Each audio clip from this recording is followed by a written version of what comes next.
শেখ হাসিনা ও কামালকে ফেরাতে সরকার সর্বোচ্চ প্রচেষ্টা চালাচ্ছেন। এদিকে আগামী ৩ থেকে ৪ কর্মদিবসের মধ্যে গণভোট আইন করা হবে, বললেন আইন উপদেষ্টা অধ্যাপক আসিফ নজরুল ইসলাম। অন্যদিকে আন্দোলনরত ৮টি দলের কর্মসূচিতে পরিবর্তন। আরও জানিয়ে দিব, ওসি প্রদীপ ও লিয়াকতের মৃত্যুদণ্ড বহাল। এতক্ষণ শুনছিলেন শিরোনাম, এবার জানিয়ে দেব বিস্তারিত। জুলাই অভ্যুত্থানের বর্বর হত্যাযজ্ঞ চালানোর অপরাধে মৃত্যুদণ্ডপ্রাপ্ত শেখ হাসিনা ও আসাদুজ্জামান খান কামালকে ফেরাতে অন্তর্বর্তী সরকার সর্বোচ্চ প্রচেষ্টা চালাচ্ছেন বলে জানিয়েছেন আইন, বিচার ও সংসদ বিষয়ক উপদেষ্টা অধ্যাপক আসিফ নজরুল। বৃহস্পতিবার রাজধানীর ফরেন সার্ভিস একাডেমিতে আয়োজিত ব্রিফে তিনি এ মন্তব্য করেন। আইন উপদেষ্টা বলেছেন, শেখ হাসিনা ও আসাদুজ্জামান কামালকে ফেরত আনতে আন্তর্জাতিক অপরাধ আদালতে যাওয়ার কথা ভাবছেন সরকার। এ সময় তিনি ভারতে দণ্ডপ্রাপ্ত ব্যক্তিদের যথাযথভাবে ফেরানোর আহ্বান জানান। আইন উপদেষ্টা আরও বলেন, শেখ হাসিনা ও কামালকে ফেরত চেয়ে ভারতকে চিঠি দেওয়া হচ্ছে। ভারতের উচিত হাসিনাকে ফিরিয়ে দিয়ে বাংলাদেশের মানুষের ন্যায় বিচারের আকাঙ্ক্ষাকে সম্মান জানানো। আগামী ৩ থেকে ৪ কর্মদিবসের মধ্যে গণভোট আইন করা হবে বলে জানিয়েছেন আইন ও বিচার বিষয়ক উপদেষ্টা অধ্যাপক আসিফ নজরুল। প্রধান উপদেষ্টার ঘোষণা অনুযায়ী জাতীয় সংসদ নির্বাচনের দিনই গণভোট অনুষ্ঠিত হবে বলে জানান তিনি। বৃহস্পতিবার রাজধানীর ফরেন সার্ভিস একাডেমিতে আয়োজিত ব্রিফে তিনি এ মন্তব্য করেন। এর আগে গত ১৩ নভেম্বর জাতির উদ্দেশ্যে দেয়া ভাষণে প্রধান উপদেষ্টা অধ্যাপক ড. মোহাম্মদ ইউনূস ফেব্রুয়ারিতে প্রথমার্ধে ত্রয়োদশ জাতীয় সংসদ নির্বাচনের আয়োজনে সরকার কাজ করছে বলে জানান। এই নির্বাচনের দিনই গণভোট অনুষ্ঠিত হবে বলে ঘোষণা দেন তিনি। প্রধান উপদেষ্টা আরও বলেছিলেন, আগামী জাতীয় সংসদ নির্বাচনের দিন গণভোটের আয়োজন করা হবে, অর্থাৎ জাতীয় নির্বাচনের মতো গণভোট ফেব্রুয়ারি প্রথমার্ধেই একই দিনে অনুষ্ঠিত হবে। এতে সংস্কার লক্ষ্য কোনোভাবেই বাধাগ্রস্ত হবে না। নির্বাচন আরও উৎসবমুখর ও সাশ্রয়ী হবে। গণভোট অনুষ্ঠানের লক্ষ্যে উপযুক্ত সময়ে প্রয়োজনীয় আইন প্রণয়ন করা হবে। গণভোটের দিনই এই ৪টি বিষয়ের উপর একটি মাত্র প্রশ্নে আপনি হ্যাঁ বা না ভোট দিয়ে আপনার মতামত জানাবেন। জুলাই জাতীয় সনদের আইনি ভিত্তিতে প্রধানের জন্য হ্যাঁ ভোটের পক্ষে জনমত গঠন সহ ৫ দফা বাস্তবায়নের লক্ষ্যে ঘোষিত কর্মসূচিতে পরিবর্তন এনেছে আন্দোলনরত ৮টি দল।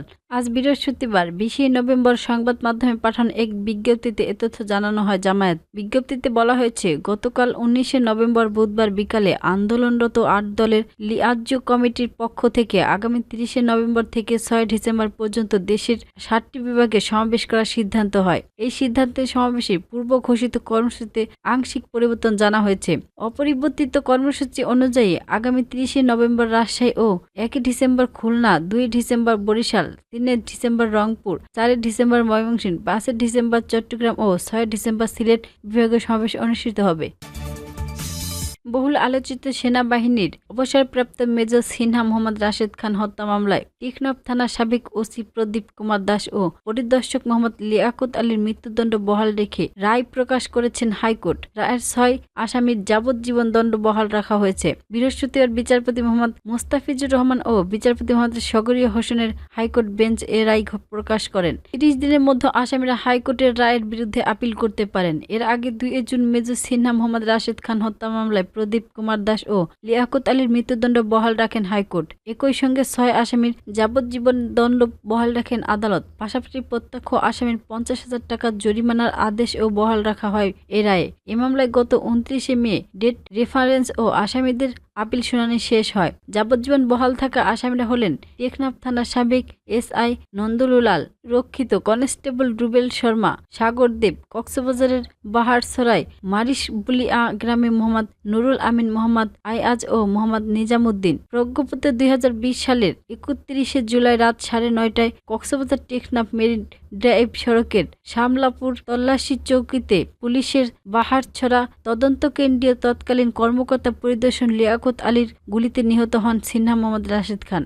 ঘটনায় ৫ দিন পর ২০২০ সালের ৫ই আগস্ট নিহত সিনহার বোন শারমিন শাহরিয়ার ফেরদৌস দাবি করে আদালতে মামলা করেন। ২০২০ সালের ১৩ ডিসেম্বর ১৫ জনকে অভিযুক্ত করে আদালতে চার্জশিট জমা দেয় র্যাব। অভিযুক্তপত্রে সিনহা হত্যাকাণ্ডকে পরিকল্পিত হত্যাকাণ্ড হিসেবে উল্লেখ করা হয়। ২০২২ সালে ৩১ জানুয়ারি কক্সবাজার জেলা ও দায়রা জজ আদালতের বিচারক মোহাম্মদ ইসমাইল এবং মামলা রায় ঘোষণা করেন। রায়ে ওসি প্রদীপ কুমার দাস ও পরিদর্শিত মোহাম্মদ লিয়াকত আলীকে মৃত্যুদণ্ড এবং টেকনাফ থানার এসআই নন্দলাল রক্ষিত এবং কনস্টেবল রুবেল শর্মা ও সাগর দেবকে যাবজ্জীবন কারাদণ্ড দেওয়া হয়। এছাড়া কক্সবাজারের বাহারছড়ায় মারিশবুলিয়া গ্রামে মোহাম্মদ নুরুল আমিন, মোহাম্মদ আয়াজ ও মোহাম্মদ নিজাম উদ্দিনকে যাবজ্জীবন কারাদণ্ড দেওয়া হয়।